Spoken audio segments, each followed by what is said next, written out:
What's up guys, Mike here, the Detroit Borg, and about a couple of weeks ago I took a look at the baseline 13-inch MacBook Pro, which wasn't terribly exciting because it didn't have the Touch Bar and Touch ID. This time we're going to take a look at a fully spec'd out 15-inch MacBook Pro with the Touch Bar and Touch ID. So if you're not familiar with the Touch Bar, basically it's an OLED strip that replaces the function keys from the standard Apple keyboard. So as always, the 15-inch MacBook Pro is quite expensive. This time it starts off at $23.99, but that gets you a quad-core Core i7 along with Radeon Pro dedicated graphics. But of course I went up a notch here and went with the 2.9 GHz Core i7 along with the Radeon Pro 460, which gets me 4 gigs of RAM for the GPU. You're also stuck to 16 gigs of RAM, but it is faster RAM at 2133 MHz. And of course we get even faster PCIe based SSD storage, and we're going to explore that when we compare them to the old model. So getting to the unboxing, in case you're not aware, this is now available in Space Gray, which is what I have here. That's the only new color. We still get silver as well if you want to go with the classic look. So lifting up the lid, the first thing we'll see here is our Space Gray MacBook Pro, which I think looks fantastic in this color. Of course, it's wrapped in plastic, and once we get that out of the way,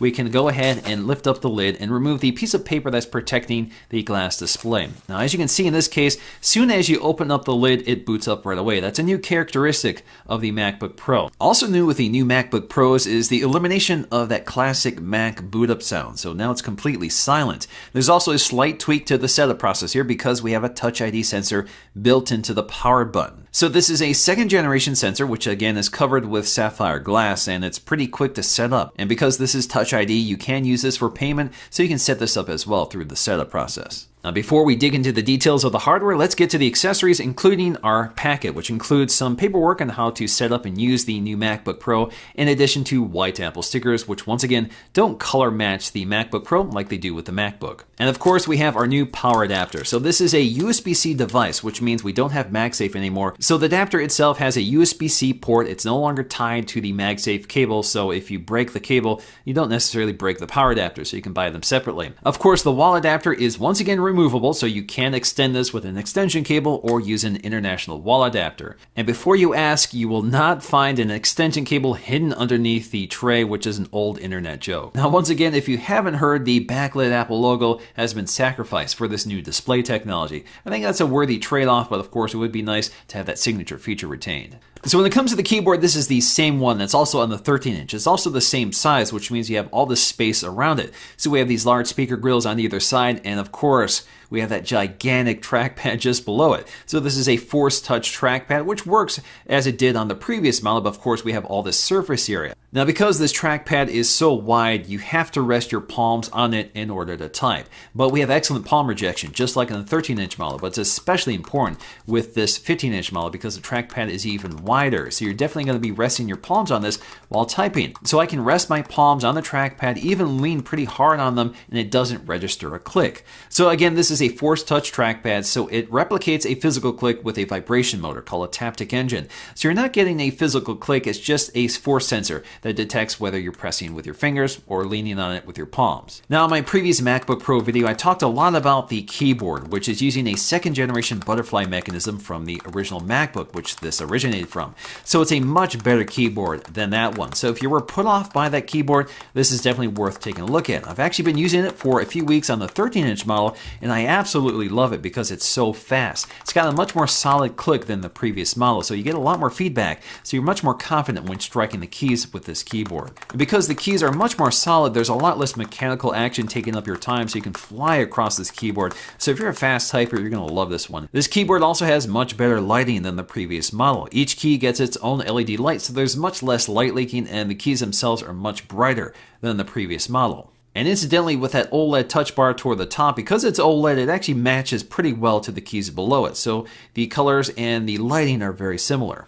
Now, the new MacBook Pro looks a lot like a blown-up version of the MacBook. We have the same integrated hinge, which is milled out of the same one piece of aluminum that forms the top, which makes it look a lot neater than the previous model, which had a plastic strip here, which was part of the antenna system. Ventilation has been minimized, although you'll find ventilation hidden within the hinge of the MacBook Pro, which is now much smaller than the previous model. But unlike the baseline 13-inch MacBook Pro, we also get ventilation on the sides, which is especially important for a high-powered computer with a Core i7 processor and dedicated graphics. This is somewhat similar to the ventilation on the previous MacBook Pros, but it's a bit longer than the previous model, and the built-in fans are designed to be much quieter than previously. Of course, the big story with the MacBook Pro this year is the I/O. We've gone with all USB Type-C connectors, and on the 15-inch MacBook Pro, all 4 of them are full 40 gigs per second Thunderbolt 3 ports as well, which means they're very high-speed ports. They can power 5K displays, high-speed data transfers, and if you have the right adapter, you can use any devices on this, from HDMI, DisplayPort, SD, or USB Type-A connectors. But that's the thing, there's no way of getting around the fact that you're going to need some adapters to use this computer because not everything is using the USB Type-C connector.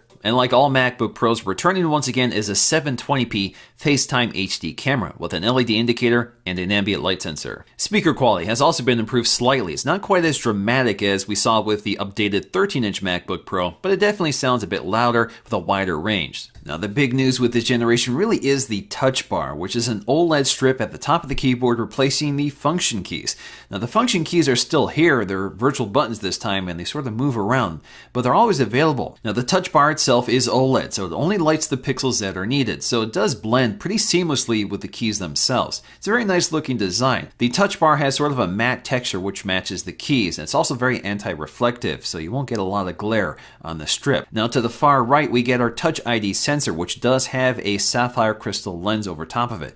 This is a Touch ID 2 sensor, so it's very fast and it works the same as it does on an iPhone. So just like on an iPhone, this is used to unlock your MacBook, and it happens very fast thanks to the Touch ID sensor. Now, this is also a physical button, so you use this to power on the MacBook or power it off. It doesn't put it to sleep or act as a home button like it would on an iOS device. Now, the function keys are still retained in the touch bar. They've just been collapsed off to the right side and can be expanded out as needed. So the touch bar is definitely something that will change and evolve over time, but right now the touch bar has a combination of the function keys we're familiar with and contextually aware software features, which adds an extra layer of user interface to the app you're looking at on the screen. So this constantly changes depending on the app. Now, if you don't like any of these features and want to go back to the traditional function row, you can do this under settings. Now, for the most part, I do like the features that the touch bar brings, and it's definitely a very slick piece of design, and of course I like the Touch ID that's built in. But what I don't like are the additional layers to often used features, such as volume controls. I now have to bring up the volume controls to get to a slider to adjust them. I either have mute or I have to activate the slider, which is not as quick as just using dedicated keys. Of course, you get more precise control, and eventually I think you'll get more customization options, but for now it's kind of a barrier that I wasn't expecting. Now, I think a lot of people have some concerns about the escape key, and there is this extra space off to the left side, and I think that's just part of the hardware design. But even if you tap this area, it still works as an escape key, so the entire surface is still touch sensitive. So I don't think you really have to look to see the escape key. Now, the other issue is that the escape key disappears depending on what app you're looking at, but there's always an X icon there, so if you need to activate the escape key, you'll just hit the X icon, which closes out that feature and brings you back to the escape key so you can hit it again. Now, there are countless ways in which this touch bar can be used by other apps. So for example, in Final Cut Pro, you get some editing tools built right into the touch bar, which is very useful. Or if you're watching a video of any sort, either on YouTube or within iTunes, you'll actually get some media controls right up top. And they're more than just media controls. They also include shutter controls and sliders. And that's kind of nice because that means you can interact with the video without bringing up the interface that blocks your view of it. Now, this touch bar also brings a bit of iOS to the Mac. So you'll see some autocomplete options when you're writing messages. You'll even have an emoji keyboard which you can bring up. And within that emoji keyboard, of course, you can search for the ones you want, select the category you want to browse, or long press on items to get to different options like skin color. More useful are some of the markup features such as bolding, italicize, or underline. You can even change the layout or subject headings.